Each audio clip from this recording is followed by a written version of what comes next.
اس سے گناہ بھی سرزد ہو جائے گا۔ نیکی اس کی عقل، اس کا فہم، اس کا ادراک، شریعت کی رہنمائی، انبیاء کی تعلیمات اسے بتائیں گی کہ وہ نیکی کے راہ پہ چلے، لیکن کبھی کبھی بائیں سمجھ سے جو خواہشات اور آرزو ہے وہ بھی اس کو گھیر لیں گے، اور اچانک اس سے کبھی کوئی گناہ بھی ہو جائے گا۔ اور اگر اچانک اس سے کبھی گناہ ہو گیا، کبھی آنکھ بھٹک گئی، کبھی خیال بہک گئے، کبھی سوچ میں آوارگی آ گئی، کبھی زبان نے میلا لفظ بول دیا، تو پھر کیا ہے؟ پھر فوری معافی مانگ لے۔ مومن جب گناہ کرتا ہے تو ایسی کیفیت ہوتی ہے جیسے ابھی احد پہاڑ تلے آ گیا ہے، اگر اس نے توبہ نہ کی تو کچل دیا جائے گا۔ اللہ اکبر! تو پھر فوری معافی مانگتا ہے، تو یہ اللہ کو بڑا ہی اچھا لگتا ہے۔ اللہ کہتا ہے فرشتوں سے کہ دیکھو میرا بندہ آخر میری دہلیز پہ آیا ہے، تم گواہ ہو جو میں نے اس کے سارے گناہ معاف کر دیے۔ تو گناہ کے بعد جو شرمندگی ہے، دیکھیے ایک اور جملہ کہتا ہوں، نیکی کرنے کے بعد جو تکبر پیدا ہوتا ہے، میں بڑی نیکی کر لی ہے، اور باقیوں کو بندہ حقیر سمجھنے لگتا ہے، اور اس سے کوئی غلطی سرزد ہو جائے اس کے بعد شرمندگی ہوتی ہے، اور اپنے آپ کو چھوٹا سمجھنے لگتا ہے اور اللہ سے معافی مانگتا ہے۔ تو اس نیکی کرنے کے بعد وہ جو آپ کے اندر تکبر اور رعونت اور عجب پیدا ہوا، اس سے کہیں بہتر ہے کہ آپ سے اگر کوئی خطا سرزد ہوئی تھی تو اس سے آپ کے اندر عجز اور توبہ کا جذبہ پیدا ہو۔ اور اللہ کو یہ بڑا پسند ہے کہ کوئی بندہ، چونکہ ممکن ہی نہیں ہے کہ جب انسان ہے اس کے اندر یہ خواہشات رکھی ہیں تو کبھی اس سے، یہ انبیاء کی ذوات ہیں جو پاک ہیں، باقی کبھی کچھ خطا سرزد ہو جائے گی، اس سے معذرت کر لیں۔ آپ نے نام سنا ہوگا ایاس کا، محمود غزنوی کا بڑا محبوب وزیر تھا، اور بہت زیادہ بادشاہ اس سے محبت کرتا تھا، تو آیان سلطنت جلتے تھے، تو بادشاہ گاہے گاہے کوئی ایسا منظر ان کو دکھلاتا کہ اس سے میں خاص پیار کیوں کرتا ہوں۔ ایک دن بادشاہ کے ہاتھ میں موتیوں کی بھری ڈبیا تھی، اور محل کے اندر یہ ایک حوض تھا، تالاب تھا، تو اس کے اندر اس نے وہ سارے موتی پھینک دیے۔ شفاف پانی اور نیچے فرش پہ پڑے ہوئے موتی نظر آ رہے ہیں، تو اس نے ایک ایک وزیر کو کہا کہ یہ موتی نکال کے لاؤ، اور سنو اپنا لباس اور اپنا بدن نہیں بھیگنے دینا۔ تو سب نے کہا یہ کیسے ہوگا کہ موتی بھی تہ سے نکال کے لائیں اور بدن بھی اور کپڑے بھی نہ بھیگیں؟ تو دوسرے کو کہا، اس نے بھی کہا حضرت یہ کیسے ہوگا، یہ شرط ہٹائیں تو پھر میں نکال کے لاؤں۔ جب بات آئی ایاز کی تو ایاز نے فوراً چھلانگ لگا دی، موتی پکڑے، ڈھونڈے، ہتھیلی میں لیے، اور کانپتے ہوئے بدن کے ساتھ بادشاہ کے سامنے پیش ہوا۔ حضور یہ لے لیجئے۔ بادشاہ غصے میں تھا کہ میں نے کہا تھا لباس اور کپڑے بھیگنے نہیں چاہیے، تیرے بدن سے پانی نچڑ رہا ہے، تیرے لباس سے پانی نچڑ رہا ہے، یہ کیا؟ تو ایاز نے ہاتھ باندھ کے کہا، بادشاہ سلامت، آپ کے دو حکم تھے، ایک حکم یہ تھا کہ موتی نکال کے لانے، دوسرا حکم یہ تھا کہ کپڑے اور بدن بھیگنا نہیں چاہیے۔ ایک کام میں نے کر دیا ہے، دوسری غلطی ہو گئی ہے، معافی چاہتا ہوں۔ تو کہا وزیرو یہ ہے خوبی اس کی، تم نے کہا ہم کیسے نکال کے لائیں، اس تالاب میں اتریں گے تو بدن تو بھیگے گا ہی بھیگے گا۔ تو کہا جب شہوات دی گئی ہیں، خواہشات رکھی گئی ہیں، آرزویں دیوانی ہیں، اور پھر اس کائنات کے اندر رہ کر کے حضرت انسان کبھی تو اس تالاب کی غلاظت سے اپنے آپ کو بھر ہی دے گا، تو پھر کمال کیا ہے کہ نیکی کے پھول پیش کر دے، سجدے کے موتی پیش کر دے، رکوع اور قیام کے موتی پیش کر دے، ہمدردی انسانیت کے ساتھ پیار کے موتی پیش کر دے، سارے موتی پیش کرے، پھر مالک کا جلال کہ تیرے کپڑے کیوں بھیگے، یہ گناہ کیوں کیا، یہ گناہ کیوں کیا، ہاتھ جوڑ کے کہے مالک اس کی معافی مانگ، تو اللہ تعالیٰ پچھلے گناہ نہ صرف معاف کرتا ہے بلکہ ان گناہوں کو نیکیوں میں تبدیل کر۔ وہ ایک فقیر بادشاہ کے دربار میں جا نکلا نا، تو کہا کہ بادشاہ یہ تخت و تاج کیا ہوتے ہیں، اس کی کوئی قیمت نہیں ہے۔ تو بادشاہ ہنس کے کہنے لگا اس فقیر کو باہر نکالو، اسے کیا پتا ہے کہ تخت و تاج کیا ہوتے ہیں، اس کی لذت کیا ہوتی ہے، جب خدام کھڑے ہوتے ہیں، استقبال کر رہے ہوتے ہیں، جب تخت پہ بیٹھے اور ساری رعایا نیچے بیٹھی ہوتی ہے۔ اس نے کہا نکالو فقیر کو، اس کو کیا پتا۔ بادشاہ ایک دن شکار کرنے گیا، تو وہاں اس کا گھوڑا جو ہے وہ سرکش ہو گیا، اور ایسی جگہ پہ لے گیا کہ جہاں نہ پانی تھا اور نہ کوئی اور چیز۔ بادشاہ وہاں ہانپ رہا ہے کہ وہی فقیر مشکیزہ ڈالے ہوئے گزرا اور آواز دے رہا ہے پانی لے لو پانی لے لو۔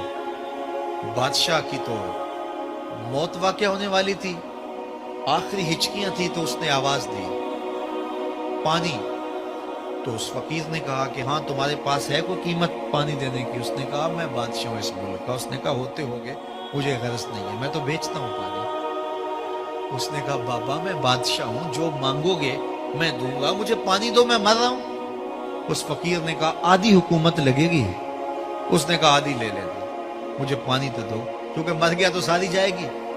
اس نے پانی کا گھونٹ دیا، پیاس کی شدت تھی، جب پانی کا کٹورا اس نے منہ سے لگایا تو پانی حلق میں اٹک گیا۔ اب پھر دوبارہ مصیبت بن گئی۔ تو اس فقیر نے کہا کہ میں حکیم بھی ہوں، اگر کہو تو تمہارا علاج کر دوں۔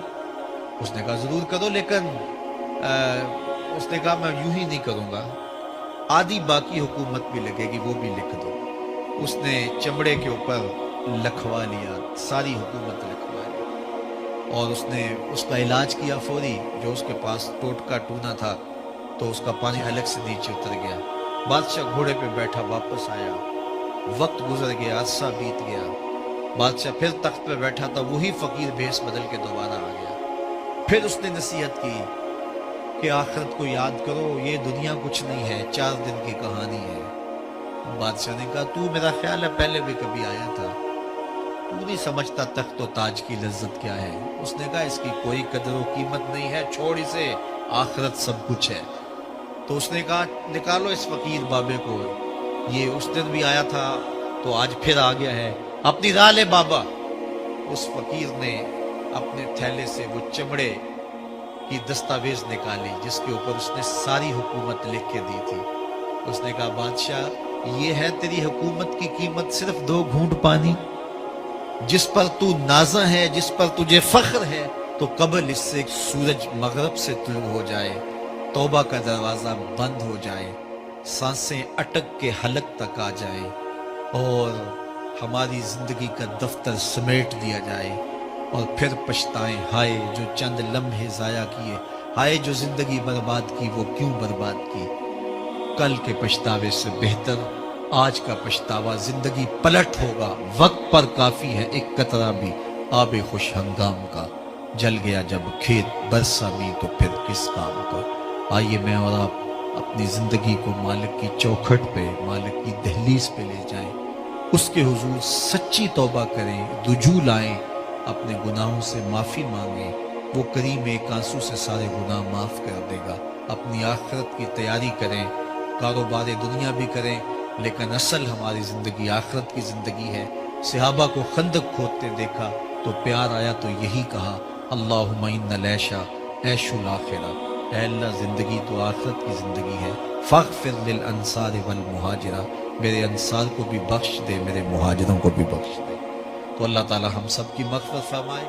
زکوٰۃ کا نصاب کیا ہے؟ 7.5 تولے سونا یا 52.5 تولے چاندی، یا ان میں سے جس کی قیمت کم ہو اس مقدار کی رقم، اس پہ 1 سال گزر جائے تو زکوٰۃ واجب ہو جائے گی۔ اور اگر کوئی تاخیر کرتا ہے تو گناہ گار ہوگا، لیکن اگر کوئی ایڈوانس بھی دے دیتا ہے تو زکوٰۃ اس کی بھی ہو جائے گی، کہ 2 سالوں کی اکٹھی زکوٰۃ دے دیتا ہے تو یہ بھی جائز ہوگی کہ اس نے ایڈوانس زکوٰۃ دے دی۔ اب زکوٰۃ کے مصارف کیا ہیں؟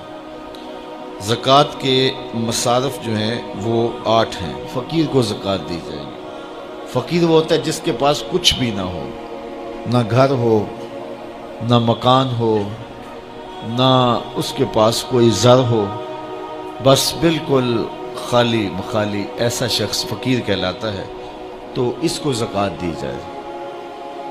دوسرا مصرف مسکین ہے۔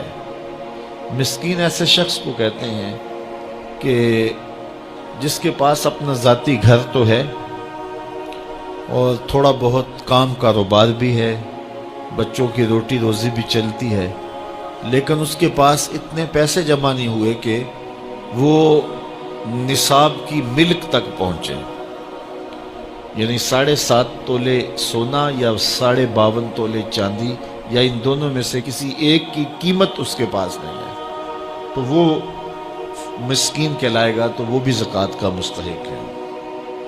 تیسرا رقاب، یعنی غلام کو آزاد کرنے کے لیے اس کو زکوٰۃ دی جا سکتی ہے تاکہ وہ اپنی قیمت دے کر کے اپنے آقا سے اپنی جان چھڑا لے۔ اور چوتھا غارم، غارم وہ ہے جو قرضے تلے دب گیا ہے اور اس کے پاس قرضہ اتارنے کے لیے کچھ نہیں ہے، تو اس مقروض کا قرض اتارنے کے لیے اس کو زکوٰۃ دی جا سکتی ہے۔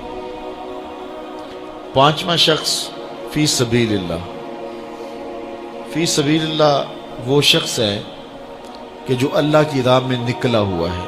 جو مدارس دینیہ کے طلبہ ہیں وہ بھی زمرے میں آتے ہیں، ان کو زکوٰۃ دی جا سکتی ہے۔